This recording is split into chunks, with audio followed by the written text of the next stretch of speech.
پڑھ ہاں جی دیکھیے بھائی،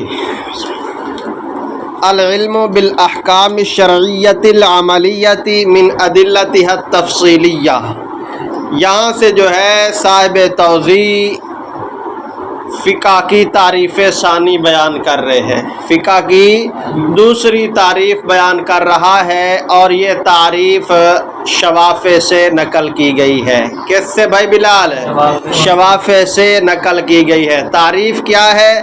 العلم بالاحکام الشرعیۃ العملیۃ من ادلتها التفصیلیہ، یہ عربی میں ہے، آپ کو تو سمجھ آ گئی ہے، مگر یہ یاد زبانی عربی میں ہی کرنی ہے، اس کے ساتھ ساتھ تھوڑا سا اردو میں بھی ذہن میں رکھنا ہے کہ العلم بالاحکام الشرعیۃ العملیۃ، فقہ جو ہے ان احکام کے جاننے کا نام ہے جو شریعہ عملیہ میں سے ہوں، جو شریعہ عملیہ میں سے ہوں، اور یہ جاننا ادلہ تفصیلیہ سے ہو، اور یہ جاننا ادلہ تفصیلیہ سے ہو۔ یہ تعریف کس سے نقل کی گئی ہے بھائی؟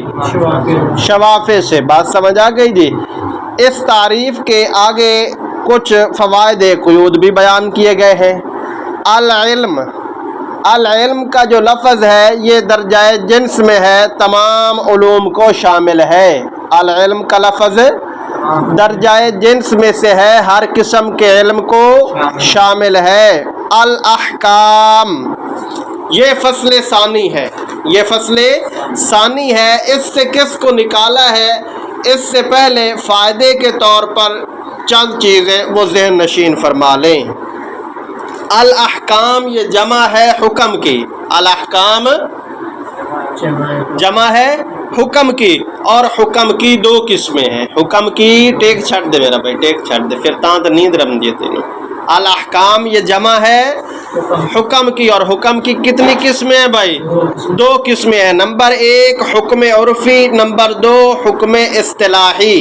حکم عرفی اور حکم اصطلاحی۔ حکم عرفی کی تعریف اس نے کی ہے، اسناد امر الی امر آخر ایجابا او سلبا، اسناد امر الی امر آخر ایجابا او سلبا، کہ حکم عرفی نام ہے نسبت بین الامرین کا، نسبت بین الامرین کا، خواہ وہ نسبت ایجابی ہو یا پھر خواہ وہ نسبت سلبی ہو۔ بھائی حکم عرفی نام ہے نسبت بین الامرین کا، خواہ وہ نسبت ایجابی ہو یا پھر سلبی ہو۔ دوسرے لفظوں میں ہم اسے یوں کہہ سکتے ہیں کہ بھائی حکم عرفی یہ تصدیقات کا نام ہے، تصورات کا نام حکم عرفی نہیں ہے۔ حکم عرفی نام کس کا ہے؟ تصدیقات کا، نہ کہ تصورات کا۔ پہلے اس نے تعریف کی ہے اسناد امر الی امر آخر ایجابا او سلبا، بھائی نسبت بین الامرین کا نام حکم عرفی ہے، خواہ وہ نسبت ایجابی ہو یا پھر سلبی ہو۔ حاصل کلام یہ ہے کہ نسبت یہ حکم عرفی یہ نام ہے تصدیقات کا، نہ کہ تصورات کا۔ نمبر دو حکم کی قسم حکم اصطلاحی۔ حکم اصطلاحی کی تعریف یہ دو صفحے آگے جا کر کی ہے، خطاب اللہ تعالی المتعلق بافعال المکلفین، خطاب اللہ تعالی المتعلق بافعال المکلفین بالاقتضاء والتخییر، کہ اللہ تعالیٰ کے وہ خطابات، بھائی کتاب پہ نہیں دیکھو ابھی، اللہ تعالیٰ کے وہ خطابات جو مکلف لوگوں کے افعال سے وابستہ ہوں، اللہ تعالیٰ کے وہ خطابات جو مکلف لوگوں کے افعال سے وابستہ ہوں، متعلق ہوں، اقتضاءً یا تخییر کی صورت میں، اسے حکم اصطلاحی کہا جاتا ہے، اسے حکم اصطلاحی کہا جاتا ہے۔ اللہ تعالیٰ کے وہ خطابات جو مکلف لوگوں کے افعال سے وابستہ اور متعلق ہوں، انہیں حکم اصطلاحی کہا جاتا ہے۔ بات سمجھ آ گئی؟ یہ اقتضاءً یا تخییر، اس کا کیا مطلب ہے؟ یہ ایک لفظ آیا ہے، اقتضاء کا مطلب ہوتا ہے مطالبہ کرنا، کیا کسی چیز کا مطالبہ کرنا، بات سمجھ آ گئی بھائی، کسی کام کے کرنے یا نہ کرنے کا مطالبہ کر لینا، یہ معنی ہے اقتضاء کا، اس کی تفصیل تھوڑی سی وہ آگے آ رہی ہے۔ اور تخییر کا مطلب ہے کسی کام کے کرنے یا نہ کرنے کی اجازت دے دینا۔ یہ مختصر طور پر ذہن نشین فرما لیں کہ اقتضاء کا معنی ہے مطالبہ کرنا، اور تخییر کا مطلب ہے کہ اجازت دے دینا، کرنے اور نہ کرنے کا اختیار دے دینا۔ بات سمجھ آ گئی؟ اس کی آگے مزید تفصیل آ جاتی ہے۔ تو اللہ تعالیٰ کے وہ خطابات جو مکلف لوگوں کے افعال سے وابستہ ہوں اقتضاء یا تخییر کی صورت میں، اسے حکم اصطلاحی کہتے ہیں۔ یہ فائدہ ذہن کے اندر رکھ کے اب احکام کی بحث یہ ہے کہ احکام یہ فصل اول ہے۔ احکام العلم درجہ جنس کے اندر تھا اور احکام فصل اول ہے۔ اگر اس سے مراد حکم کی دو قسمیں ہم نے بیان کر دیا نا، عرفی اور اصطلاحی، اگر اس سے مراد حکم عرفی ہو، اگر اس سے مراد حکم عرفی ہو تو اس کے ذریعے سے تصورات خارج ہو جائیں گے، تصورات خارج ہو جائیں گے، تصدیقات باقی رہیں گی۔ یعنی کہ علم فقہ جو ہے یہ تصدیقات کو کہا جا سکتا ہے، تصورات کو علم فقہ نہیں کہا جا سکتا۔ اتنی گل سمجھ آ گئی بھائی؟ اگر حکم سے مراد حکم عرفی ہے تو پھر اس سے تصورات نکل جائیں گے، تصورات کے علم کو علم فقہ نہیں کہیں گے بلکہ تصدیقات کے علم کو علم فقہ کہا جائے گا۔ بات سمجھ آ گئی جی؟ اور اگر حکم سے مراد حکم اصطلاحی ہو، حکم اصطلاحی ہو تو پھر خطاب اللہ تعالی المتعلق بافعال المکلفین کے علاوہ کا جو علم ہے وہ خارج ہو جائے گا۔ اللہ تعالیٰ کے خطابات، جی آگے بات آ رہی ہے، اللہ تعالیٰ کے خطابات جو مکلف لوگوں کے افعال سے وابستہ نہیں ہیں وہ خارج ہو جائیں گے۔ بات سمجھ آ گئی بھائی؟ حکم اصطلاحی کی تعریف ہم نے کی ہے، اللہ تعالیٰ کے وہ خطابات جو مکلف لوگوں کے افعال سے وابستہ ہوں، یہ حکم اصطلاحی کی تعریف ہے۔ اگر یہاں پر فقہ کی تعریف میں حکم اصطلاحی مراد ہے تو پھر وہ خطابات جو مکلف لوگوں کے افعال سے وابستہ نہیں ہوتے وہ خارج ہو جائیں گے۔ سمجھ آ گئی بات؟ جی تیسرا لفظ آیا ہے، دوسرا لفظ ہے الشرعیہ۔ الشرعیہ یہ فصل ثانی ہے، قید ثانی ہے۔ اس سے تین قسم کے احکام جو ہیں وہ نکل جائیں گے، تین قسم کے احکام الشرعیہ کی قید سے نکل جائیں گے۔ نمبر ایک احکام عقلیہ، احکام عقلیہ یہ اس سے نکل جائیں گے الشرعیہ کی قید سے۔ احکام عقلیہ کی مثال جیسے العالم حادث، العالم بھائی عالم جو ہے یہ حادث ہے، یہ جہان حادث ہے، اس کو عقل بھی سمجھتی ہے۔ کیسے؟ منطق میں کہیں ہم نے سوچا ہوگا، ما مر ودوفینا، جی کیسے بھائی صدیق خان؟ العالم متغیر، کل متغیر حادث فالعالم حادث۔ بات سمجھے کہ یہ صغر کبرے کسی زمانے میں ملائے ہوں گے۔ تو یہ العالم حادث یہ مثال ہے کس کی؟ احکام عقلیہ کی، یہ اس سے نکل جائیں گے۔ نمبر دو احکام حسیہ، احکام حسیہ یہ بھی الشرعیہ کی قید سے نکل جائیں گے، جیسے النار محرقۃ، آگ جلانے والی ہے۔ اگر کسی کو معلوم نہیں ہے تو تھوڑا سا آگ کے قریب کر دیا جائے، پتہ چل جائے گا کہ آگ جلانے والی ہے۔ تو یہ بندے کو یہ جو ہوتے ہیں حواس ظاہرہ ان سے بھی پتہ چل جاتا ہے۔ تیسرے قسم کے احکام ہیں احکام وضعیہ، احکام وضعیہ جیسے کہ یہ صرف نحو کے جو ضابطے اور قاعدے بنائے گئے ہیں، الفاعل منصوب، الفاعل مرفوع، المفعول منصوب، اس طرح کے جو ضابطے ہیں احکام وضعیہ یہ جو ہیں اس سے الشرعیہ کی قید سے نکل جائیں گے۔ تو الشرعیہ کی قید سے تین قسم کے احکام نکل جائیں گے۔ نمبر ایک احکام عقلیہ، نمبر دو احکام حسیہ، نمبر تین احکام وضعیہ، یہ الشرعیہ کی قید سے نکل جائیں گے۔ گل سمجھ آ گئی بھائی؟ جی یہاں درمیان میں پھر آگے اس نے ایک فائدہ بیان کیا ہے. یہ ذہن میں رکھ لو کہ یہ حکم کی شروع میں کتنی قسمیں کی ہیں بھائی؟ حکم عرفی اور حکم اصطلاحی. حکم عرفی اور حکم اصطلاحی. اب یہ جو حکم اصطلاحی ہے اس کی مزید دو قسمیں. حکم اصطلاحی کی دو قسمیں ہیں. نمبر ایک حکم شرعی. نمبر ایک حکم شرعی. نمبر دو حکم غیر شرعی. حکم شرعی اور حکم غیر شرعی یہ کس کی قسمیں ہیں بھائی؟ حکم اصطلاحی کی. بات سمجھ آ گئی جی. حکم شرعی کی تعریف. حکم شرعی اس حکم کو کہتے ہیں جس کا وجود شریعت پر موقوف ہو. حکم شرعی وہ حکم ہے جس کا وجود شریعت پر موقوف ہو، جیسے وجوب نماز، وجوب زکوٰۃ. بھائی بات سمجھ آ گئی؟ شریعت بھائی مسلمانوں پر ہی یہ لازم ہے نا جی. حکم اصطلاحی کی دو قسمیں، شرعی اور غیر شرعی. شرعی کی تعریف بھائی وہ حکم جس کا وجود شریعت پر موقوف ہو، جیسے وجوب صلاۃ، وجوب زکوٰۃ. اور حکم غیر شرعی بھائی حکم غیر شرعی وہ حکم ہے جس کا وجود شریعت پر موقوف نہ ہو بلکہ شریعت اس حکم پر موقوف ہو. حکم غیر شرعی بھائی شریعت کا وجود اس حکم پر موقوف نہ ہو. حکم غیر شرعی وہ حکم ہے جس کا وجود شریعت پر موقوف نہ ہو. وہ حکم جس کا وجود شریعت پر موقوف نہ ہو بلکہ شریعت خود اس حکم پر موقوف ہو. جیسے اللہ تعالیٰ کی توحید پر ایمان لانا، رسول اللہ صلی اللہ علیہ وسلم کی رسالت کی تصدیق کرنا. بات سمجھ آ گئی؟ شریعت باقی نماز، روزہ وغیرہ یہ ان پر موقوف ہے.